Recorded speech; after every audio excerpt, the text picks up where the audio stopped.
There we go. We'll give you 30 more seconds for folk to join us.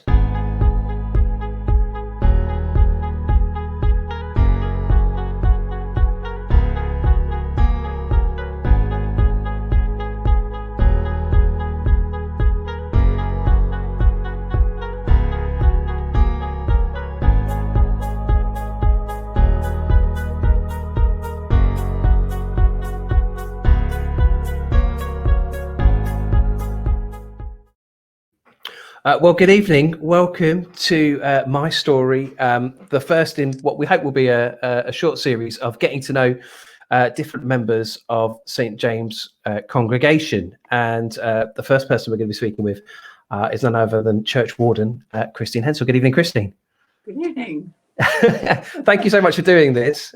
So to explain a little bit about the thinking behind it, I've become only too aware during Zoom actually that I've got to know some names to put to faces, people who I've probably seen going in and out of church for 20 maybe 30 years in some cases, and yet I still don't really know a great deal about them.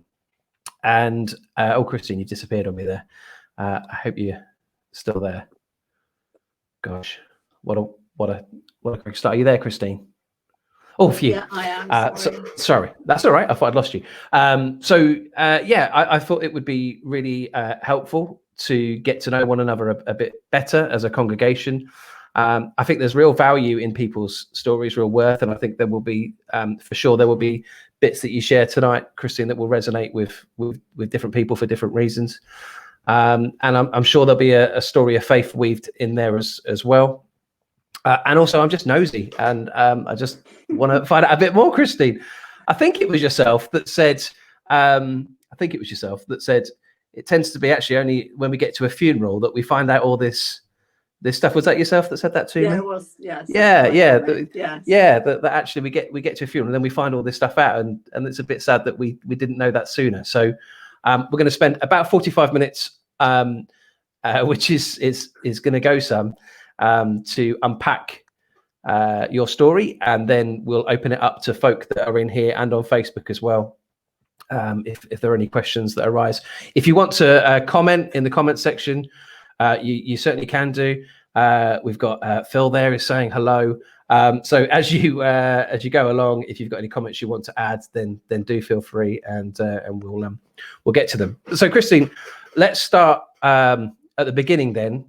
You were born in what decade? I don't want to be too specific. I was born in the 1940s. I was a war baby. Okay, right, okay. And that then actually had an effect on what my family were doing, because my father was, because he was a civil servant, he was useful in this country rather than being enlisted to fight. And he was seconded to what was known as the Ministry of Supply. So I guess that meant he was making sure that supplies went to the right places during the war. But, right, okay. He was moved up from London to Edinburgh to work, and I was born in Edinburgh, which I'm quite proud of. Okay. That I'm a bit of a Scot. Yeah. But after about 9 months, they were then moved down to Christchurch, strangely, very close. And I can to this day point out the house that they lived in. Right, okay. Or we lived in, although of course I don't remember it. But, well, you'll guess my age now, because the war ended when I was about 2.5. And one of my very first memories is actually my father having to then move back to his job in London in the civil service. And he was a telecommunications engineer. And so we moved to a place called Kenton, which is near Harrow in Middlesex. And one of my earliest memories is actually walking from the station on the day that we moved into our new house in Kenton. Right, okay. And were you the only child? Were you a first child? No, I had one brother then. Okay. But 2 sisters followed on after that. Right. Okay. So talk to me about childhood. It was a different era, obviously, to the one that young people grow up in now. What were the interests that you had as a youngster, sort of growing into your teens, maybe? Well, my main memories are of playing in the garden. And the one wide space that we had near us was a place called Northwick Park Golf Course, which is now the site of a very well-known hospital called Northwick Park Hospital. Okay. But that was my playground when I was a child. And were you able to? We were actually allowed to much more than children these days. We had freedom to roam. There wasn't the worries about safety of children out on the streets on their own. And if we were good and had done all our jobs on a Saturday morning, we were free to go off until lunchtime. So we always went up to the golf course, which is the nearest you would get to countryside. Sure. Yeah. It was post-war. Did that have an impact in terms of the lifestyle of folk at that time, do you think? Well, I remember rationing. Right. I remember going down to the local, which was actually the Presbyterian church, to collect our supplies of orange juice and cod liver oil. Right, okay. I remember having a real tantrum the day that we were no longer given free orange juice. And I was presented with milk for breakfast, and I thought that was a pretty poor show. So, okay. So rationing, you remember growing up, and then you hit 12, and we've not, this is completely unscripted tonight, but you have just pointed me in the direction of a couple of kind of momentous moments in your life. And one of those you mentioned in your email to me was the death of your father at just 12 years old. That's right, yes. He went to work one day in London, and we never saw him again. He actually had a massive stroke whilst in a meeting, and was taken to St Bartholomew's Hospital and died 3 days later. I was at guide camp at the time, because I was very into brownies and guides. So I was actually fetched home from guide camp after only 3 days of it. And well, we went through the process. My mother was very well, I do remember her main wish was that we got the funeral over and done with as soon as possible, so that the children can get back to normal. Which was an interesting way of looking at it. We sort of just had to get on with it. So there was no kind of, I mean, in those circumstances nowadays, of course, there'd be counselling provided, and mental health would be at the forefront of people's thinking. But yeah, no, that didn't happen in those days. And the only counselling I had was from my very, very stern grandmother, who made it very clear to me that I was the oldest female in the family, and I was the one that would support my mother through this. I think actually and the reason I think it was life-changing is I think it did actually make me more aware of other people's feelings. She handled it incredibly well and just was very much, we're going to get on with this. But it was a tremendous strain for her. But I think looking back, I was probably, as I think a lot of children are, probably think the world revolves around them. But my grandmother made it quite clear to me at that time that, now I've got somebody else to think about. And I did try and do that, although I can remember sometimes getting upset when things didn't go my way. Sure. Yeah. In terms of a 12-year-old grieving the loss of her father, how was that process for you? Obviously, we've said, you were told to get on with it, but internally, how did you come to terms with that? Was it a case of a stiff upper lip, or? It was, and I think mostly I was scared of my mother breaking down. I think that was my overriding fear. I mean, I think I just accepted that my father wasn't there, and I have to be honest that he was a very hard worker. We rarely saw him during the week at all. I remember good family holidays with him, but he wasn't a very, very hands-on father. Right. So from that point of view, it's not that I didn't miss him, and I knew it was affecting my life. But as I say, I was just scared of how it was going to affect my mother, and just worried that she would go as well. And you know, then what would we do? So it was a distant relationship. Sorry, it was a distant relationship, Christine, with your father. What about your mum? What was the relationship like there? It was good. Yeah. We had our disagreements at times. But we were brought up to be obedient. Basically, you didn't argue with your mother. Sure. She really expected the best of us. I remember her saying to me, and I think this probably was a factor that made me wake up and think actually school's probably quite important. I was at grammar school by then, and I remember the end of the first year. It was just after the end of the first year at school that my father died. But I had actually come, I think it was 5th or 6th in the class, but it was well known fact that the top 3 in the class were given a prize at speech day each year. And my father said, I remember to me, probably only a few days before he died, I shall expect you to be in the top 3 next year. Really? And right, I okay. was constantly reminded of this, but I just felt it was my duty to try and oblige. And so, did you oblige? I did actually, yeah. Right, okay. Okay. Now we will come to it later. We know, of course, medicine was the route you went down. Was that at an early age? Was that kind of on your radar? I think it was the discovery at school that I was better at sciences than English. I found Shakespeare extremely difficult to understand, to the bewilderment of my teachers. Right.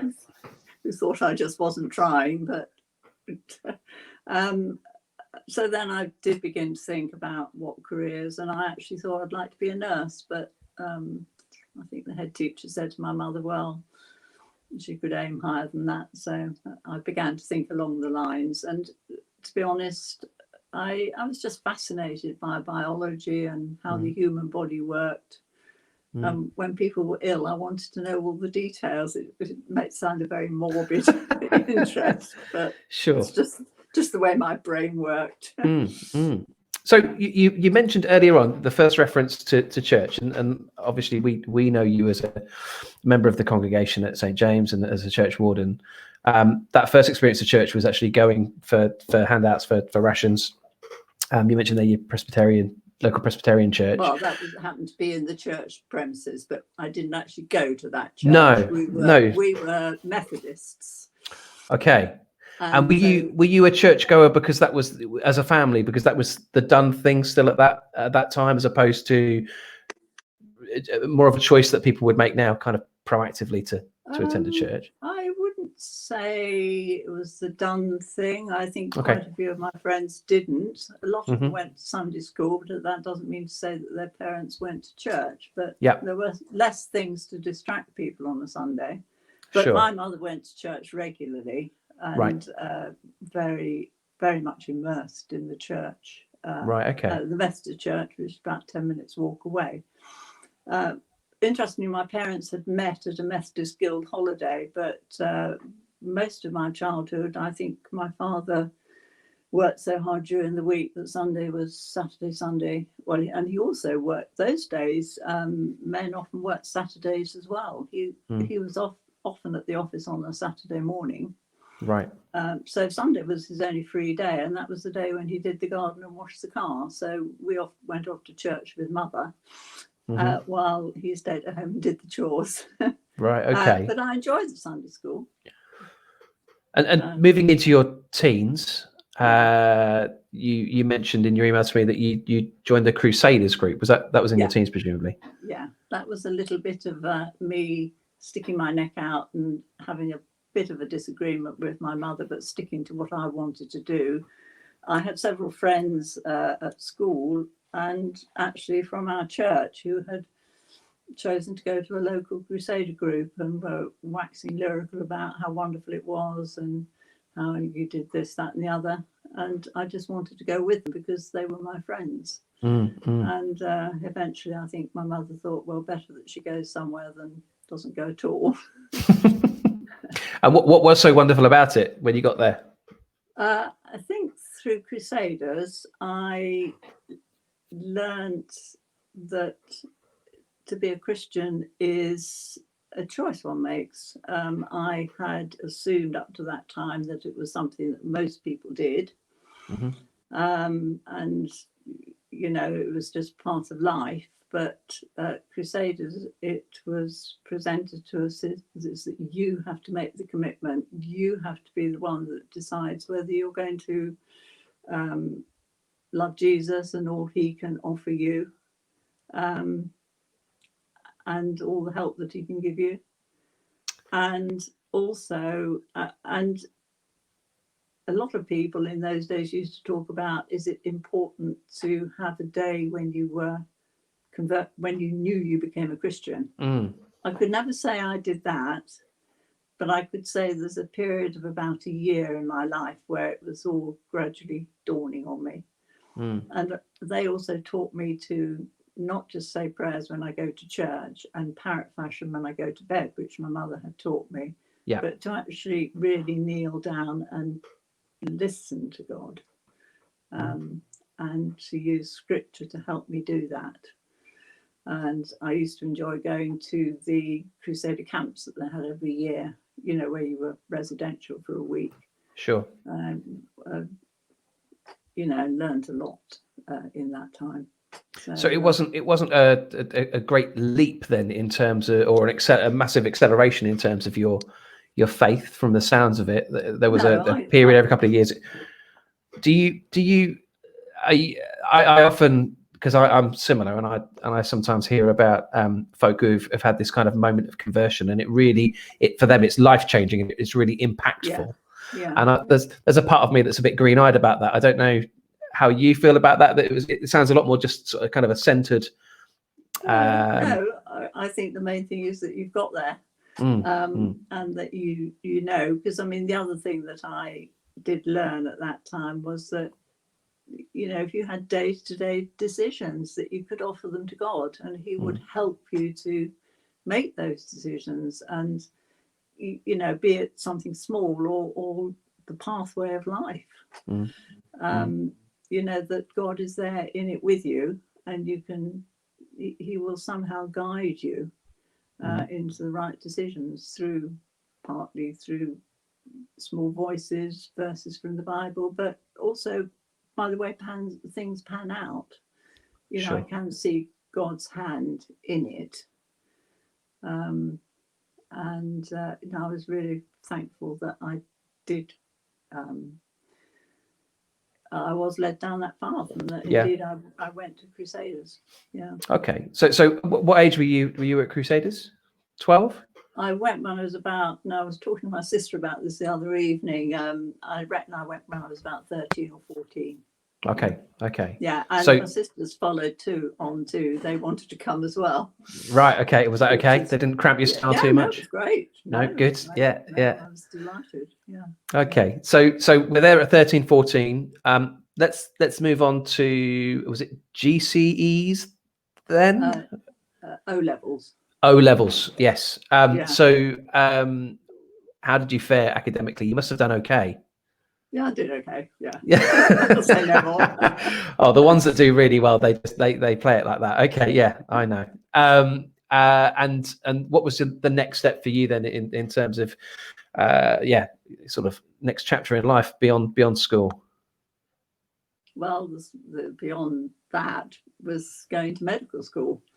So again, I knew that it might be quite difficult to get in, because in those days, each medical intake I went to King's College Hospital, and no, that's actually not quite true.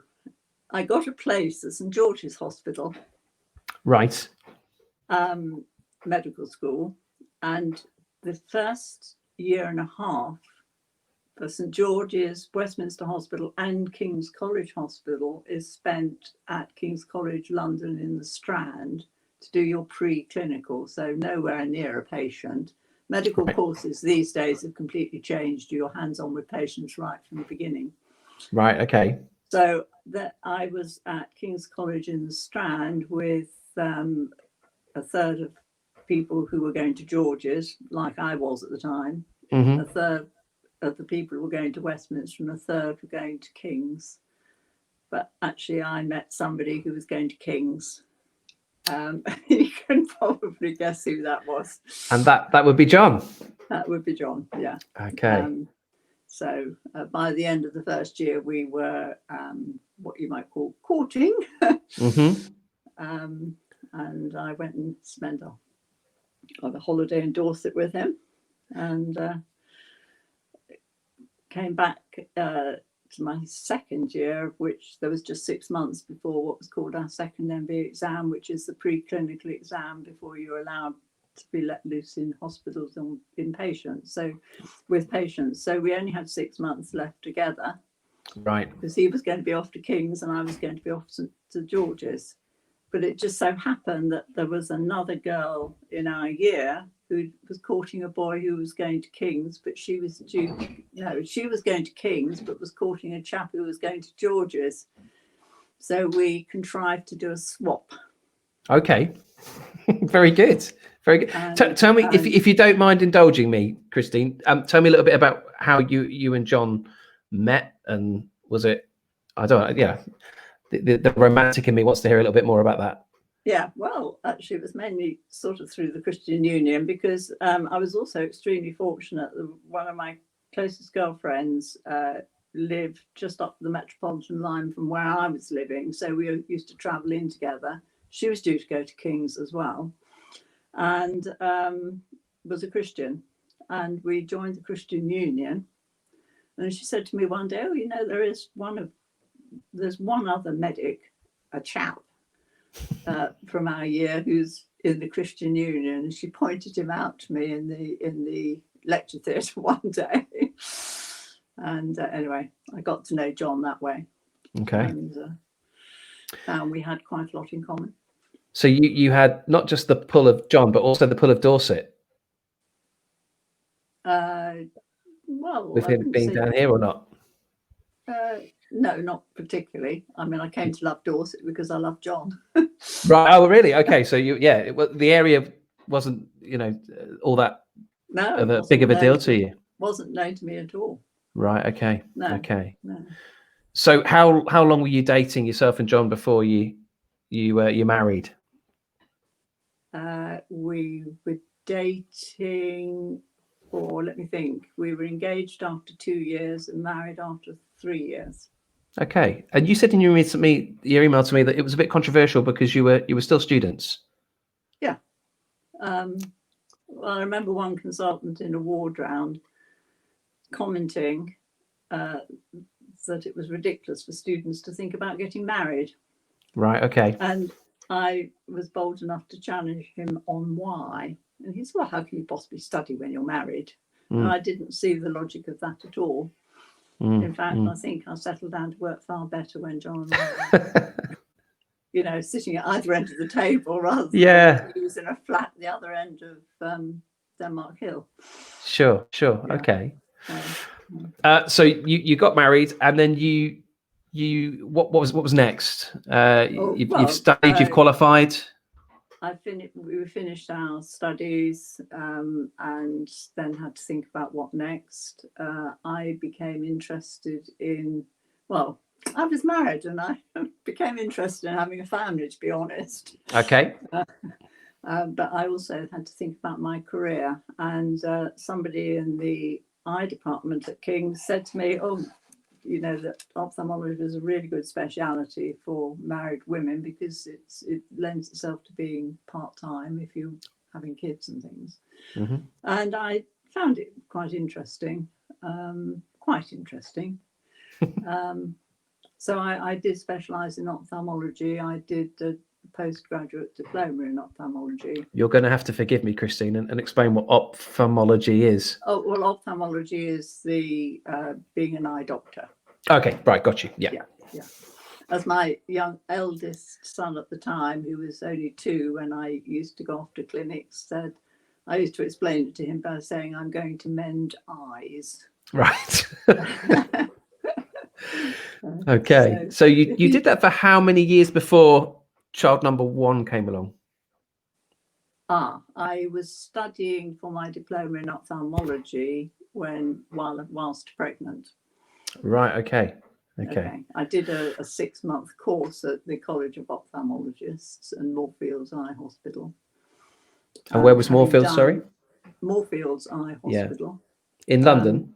In London, yeah. Yeah. At that time, John was still doing residence jobs at King's. I'd done a year's residential because you have to do a pre-registration year. Mm-hmm. And John carried on doing a few more, getting experience, because he knew he always wanted to be a GP. Right. Okay.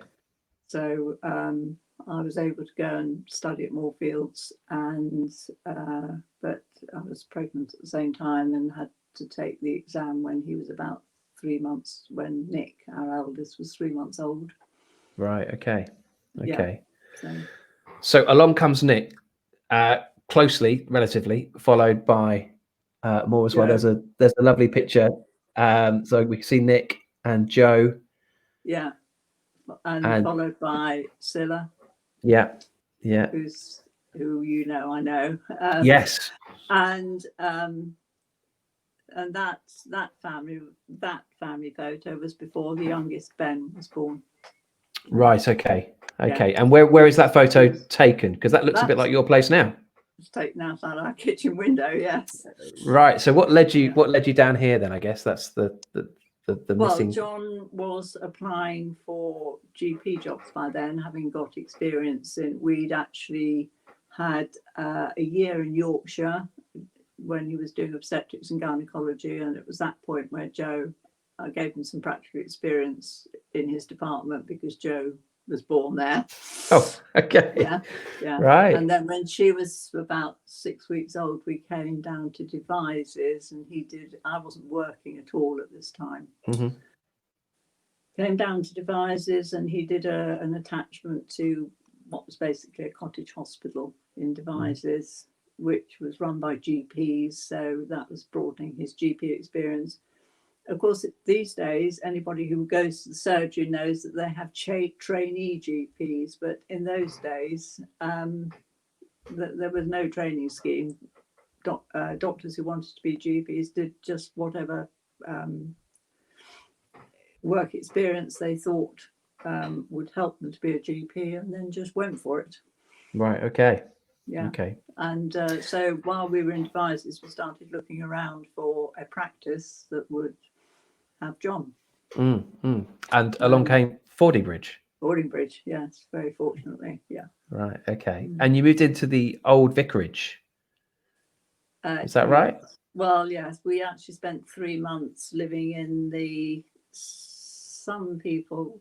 I don't know quite who's listening into this, but the surgery at that time was at Horseport, just over the bridge in Fordingbridge by the river. Yes, yeah, I remember. Yeah, and there was a flat over it, which we resided in for 3 months with our 2 young children. Yeah. While we looked for somewhere to live. Right. Okay. That's when we found. Well, it was the old vicarage, but it was called the Grange then. It had been sold by the church.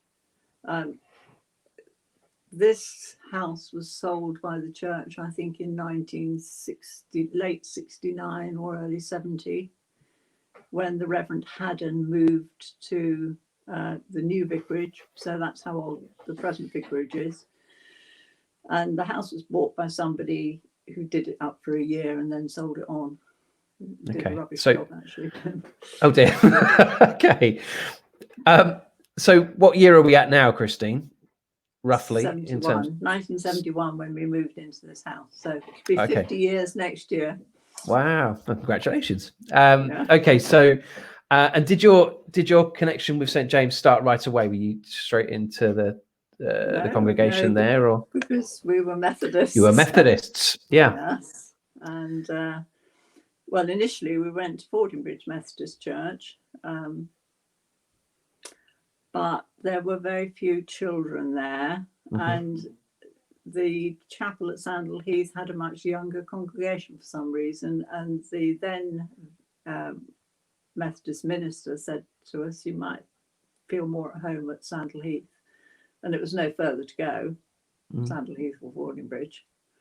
So we went to Sandal Heath, and we were actually, very much part of that community, and in a way, I still feel we are today. We've kept in touch with them. We've made some very good friends there, it was nothing to do with falling out with Methodism. I'm very proud of the fact that we both started as Methodists. But there came a time when we seemed to be driving through the village and waving to all our friends coming up to St James and going to worship somewhere else. And it just didn't seem right. And then our youngest at the time decided to join the vestry group. Right, okay. Because he had friends there. Okay. So, because that's how long the vestry group's been going for, quite a long time ago. And so we sort of started doing both for a while. Yeah. I found it a bit strange getting used to the Anglican service, although John had been to a school that was traditionally Anglican, so he was well used to it. Sure. Okay. But I then started helping with cubs. In fact, we set up a cub pack in the village at the time because there wasn't one, and decided that, and there was quite an affiliation to the church, and we did church parades with them. And anyway, gradually. There you are with some quite. Is that a perm, Christine? I can't be sure, but that I looks... did used to have perm, so I yeah, guess there we go. I can't remember. Yeah, so young there. You're the one in the middle, presumably. Yeah. Yeah. That's right. Yeah. That was actually nothing to do with local cubs, but I heard through just meeting at a party somebody else who was going on an international expedition to Kenya. The idea was to take a group of handicapped scouts, a mixture of handicapped and able-bodied scouts from the UK over to a school for the disabled in Kenya and do some work over there. But because of the nature of the group that was going, they wanted a doctor as part of the team.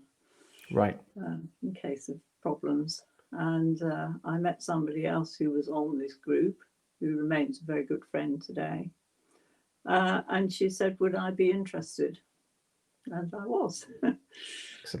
Excellent. So you were involved for quite a length of time then, in terms of scouting, because you were a guide, and then... Well, it was over 15 years, because after 15 years you get what's called the Oak Badge, which is a sort of long service award. Right. And I did get my Oak Badge, and I think I stopped after about 17 years, but that was when I came to have a career change, which I think you might be coming on to next. Well, yeah. So talk to me about the career change then, because eye doctor, and then pregnancies and children came along, but you were continuing to do the eye doctoring. I was. I worked as what was then called. I never specialised to the degree where I became a consultant in anything, because my family life was important, and I didn't want to work anything like full time, because I had 4 children by that time to bring up. Yeah. But so I was doing clinics mainly. But the problem with eye clinics is that you might see the same patient once every 6 months, sometimes you know, I could name a handful of patients that really became my patients to Mm. see right through, with more medical problems than surgical ones, because I wasn't actually doing surgery. I was just doing the medical side of ophthalmology. But well, the bottom line was that I really missed general medicine. Okay. And it just so happened that somebody called Dr. Diana Gannon, who was wife of Dr. Martin Gannon, who some people may remember from the Fordingbridge surgery, was the not resident doctor, but the doctor looking after the patients in Fordingbridge Hospital and some in the Cottage Hospital as well. But she went on maternity leave and she wanted somebody to cover her. Right. Okay. So she asked me if I was interested. And I thought, well, maybe this is God saying, yes, there is an opening for you. So I prayed about it. I wasn't sure how it would combine with my ophthalmology, and whether I was prepared to take on more time, but the children were growing up by then, so that was a possibility. But anyway, actually, I went for an interview with the consultants. And at the end of the interview, she said, well, what I had to say in the interview was that I had been practicing almost purely ophthalmology for 15 years, and I was very rusty. Yeah. And what she said at the end of the interview was, well, I'd love to have you, but she said, I really haven't got time to spoon feed you. Oh. And there was another guy who was interested in the job, right, who was actually training to be a medical consultant. So she thought she'd better have him. Okay. So I thought, oh, well, God's closed that door. That's fine. But anyway, about 3 months later, she was on the phone one day saying this person had gone on maternity leave for a year, so she had another 9 months to cover, and the guy had got a better job somewhere else. So she was left high and dry with no one, and it was basically, well, you'll be better than nothing. Oh, lovely. She came crawling back. She did, yes. And so how long did you do that for, Christine? How long were you there for? Let me think. About 15 years until I retired. But I did actually combine it with ophthalmology all that time as well. Right. Okay. So I was a bit of a unusual specimen in that people would say, oh, you know, what did you do as a doctor? Oh, I did hospital medicine. Oh, well, what speciality? And I came up with two: ophthalmology and elderly care. Right. Which is basically what Fordingbridge Hospital was. And at that time, when I first took it on, we had about 60 patients in Fordingbridge. And I was paid to be about a third of, you know, a full working week to look after 60 patients, which was actually big ask. hard work. Yeah, it was a big ask. Yeah. But I carried on doing 2 or 3 eye clinics a week as well. So I was shooting up between Fordingbridge and Salisbury. Now, I do know you as someone that likes to keep busy. I don't see you kicking back much. So did you find time for any other passions when you were doing that with all those hours? Well,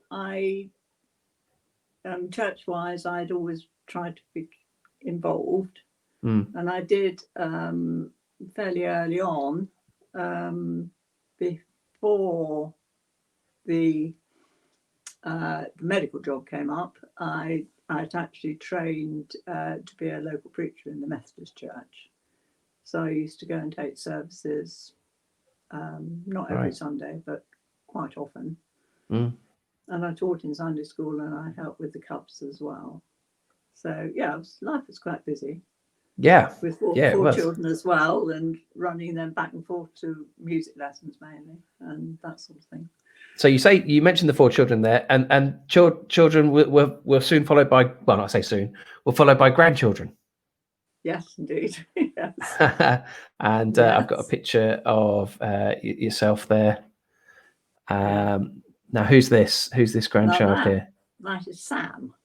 That's Who is okay. my eldest grandson, and I put that in as a sort of momentous moment in my life, because I was absolutely staggered at, and I'm sure a lot of people listening in will identify with this, what a wonderful gift a grandchild is. It's very difficult to explain, that it's a new life, and it's given you a new role and a great joy in life, and it took me by surprise, I have to say.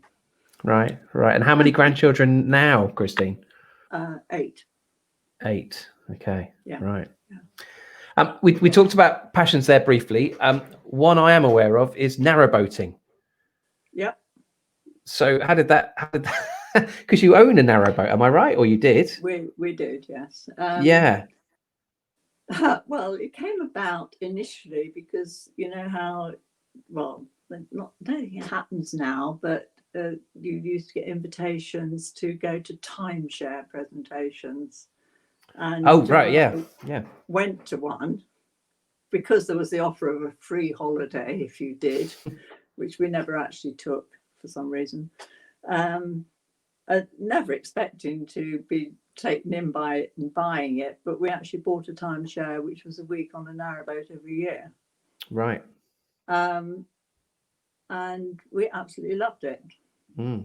So it wasn't long before John became quite passionate about how narrowboats worked and how the engines worked and how some narrowboats sounded different from others. And the narrowboat that we had on hire at that time had a modern engine.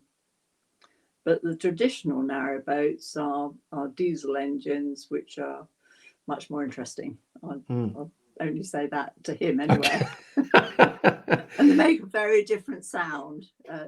And he used to hear that sound and say, "Oh, it's lovely." Really? And, we jokingly at first talked about having our own. And he said, "Well, I'd love to have a Russell Newbury engine." And funnily enough, we ended up buying the engine, but we had no boat for it. Oh. And what happened to the engine? Well, the engine was a 1943, which is actually the year of my birth. So now I've given it away. Sort of stationary type engine that used to run some sort of equipment, not sure what, but was very suitable for a narrowboat. And that's there were quite a few people who had either Lister or Russell Newbury engines in their boats, and they're the ones that make that lovely traditional sound. Right. Okay.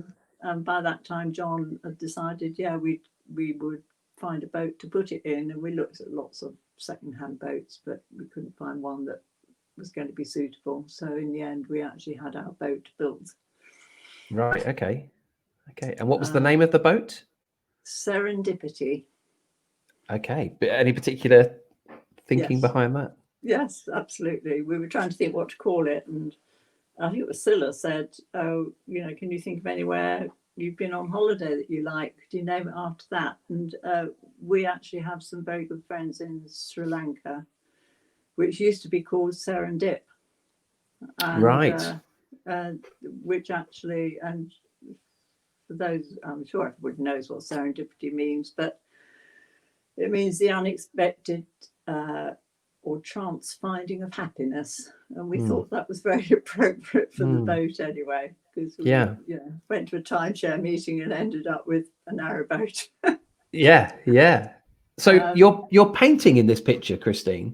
I am painting, yes. That was another great pleasure I found, because traditional narrowboat wear is called Roses and Castles painting. Okay.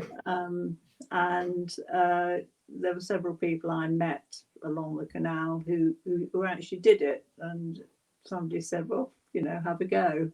I never. Oh no, I've lost her. Come back, Christine. Oh, you're there. You're there. Yeah, you Sorry. went too. Oh. I decided I'd have a go. In fact, John and I both had a go, but John soon got impatient with it. But I really took to it. And, well, I mean, let's look. So I've got two pictures here. One is of you setting out on your painting, and there is the finished article. Yeah, yeah. Which I saw in your porch just the other day. Yes, well, sadly we don't have the boat anymore, but I wasn't going to leave my artwork behind. No, so, absolutely. I brought it home. Yeah. So we've talked about a great deal about John throughout, and as we know, we lost John a couple of years ago now, and that must have been a really the most awful of times for you. Well, yes, it's certainly life-changing. I think that I could say that there was a sense in which it was a relief, and that is because I mean, probably most people wouldn't realise that although John was having treatment for lymphoma for about 5 or 6, 7 years before he died, off and on, which in itself was a huge strain on him, and each bout of chemo made him weaker. But even before that, he hadn't been really well for quite a while. And the doctors had and lacking in energy, and he'd had some sort of strange autoimmune thing which nobody really understood.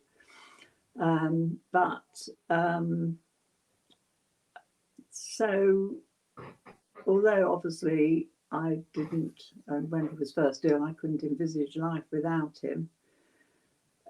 When the end actually came, there was, in a way, some relief that, you know, he wasn't being put through that agony anymore, because he found it incredibly frustrating. Yeah. He used to say to me, I mean, the winter before he died, they put him on steroids, actually. Now, Donald Trump, as everybody will know, went on steroids when he had COVID and says, I feel 20 years younger. Well, that's the steroids talking. They did make you feel like that. And John actually was put on steroids the winter before he died, and was a bit of a rallying, and he spent the winter going out and chopping down wood in the plantation next door with permission from the estate, and saying to me, I am getting better, aren't I? But I think in his heart of hearts he knew that there was going to be a limit to it. And it was actually really quite hard to see him struggling. So that in itself, I think, sort of softened the blow rather than just a sudden thing like that. Yeah. Funnily enough, I can remember the same happening when my mother died. I was just relieved for her that the suffering was over because she had cancer. Right. But the other thing I think that helped me through is the belief that, and John certainly held that very strong faith, that he was going to heaven. In fact, the week before he died, when Simon actually came to visit him virtually every day, he just begged Simon every day to just pray with him that he would go to heaven soon, because he had no wish to stay around. Sure. So, and you know, I mean, one or two people said to me, "Oh, it's not fair. You know, why do you have to suffer this?" But this is just part of life's rich pattern. And I guess maybe it's going back to my mother's attitude. Well, you've just got to get yourself up and get on with it. Yeah, we almost finished where we started. I wonder, as with that, obviously, as a really tough experience in the last few years, has that made you, I mean, you're a doctor, so this is probably a silly question, but has that made you think about or reflect upon your mortality? Oh yes, very much so. Yeah. I mean, I have to be honest and say there is a sense now in which I feel, well, John's gone and now I'm just winding down. When will my time come? But I try not to think like that, because I feel that, you know, maybe God still has things that I can do for him. And certainly there are still things that I enjoy doing. You don't strike me as somebody that's winding down, Christine. I sometimes feel my body is, but then I guess we all do at times. Yeah. And are there things that you still want to achieve? You know, do you still have ambitions?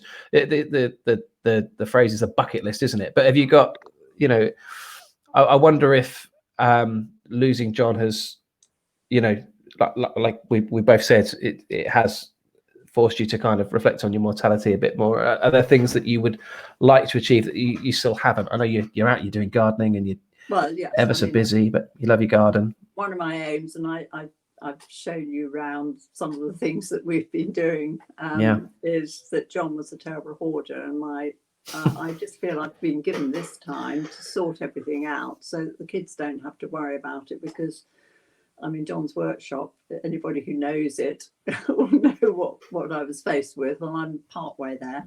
And the garden was the same, but we're making really good headway, and the kids have been helping me, and I now have the grandson Sam, who was that baby, is now living with me, which is tremendous, and he's a wonderful help.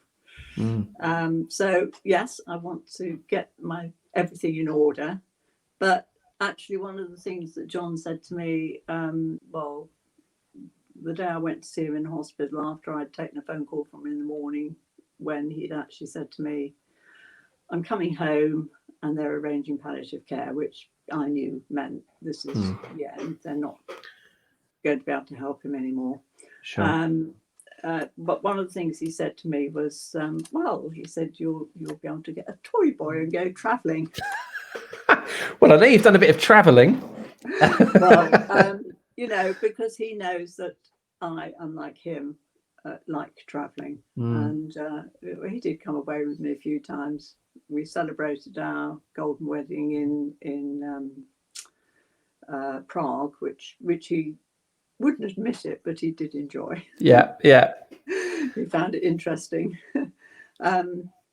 But of course, there is this dilemma now, and the fact that there aren't so many airplanes flying around, and pollution is much better, and, you know, cut down on air travel, we're told.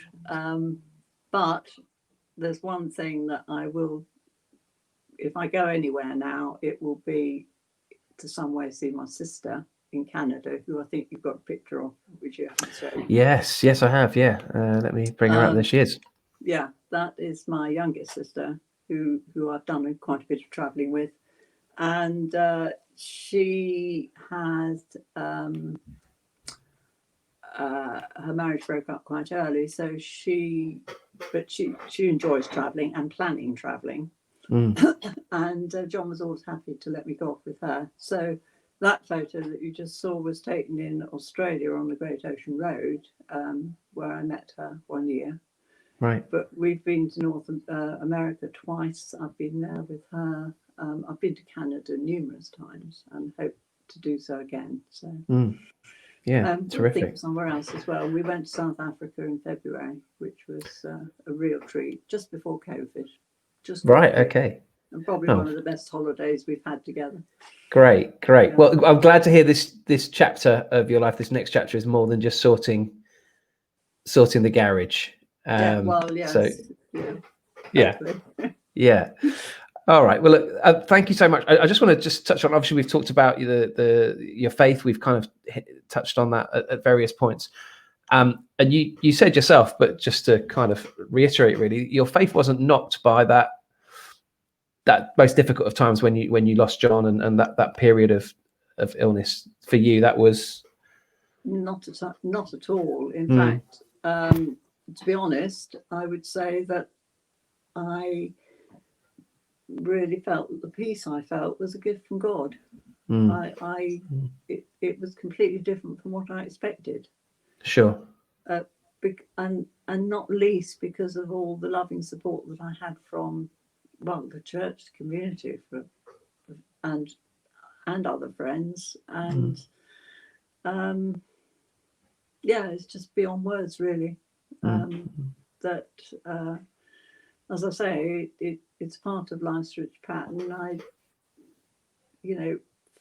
Faith is something that cannot be proved. So I can't prove where John is now, but I can hope and trust, and that one day I'll be with him. And in the meantime, just have to get on with it.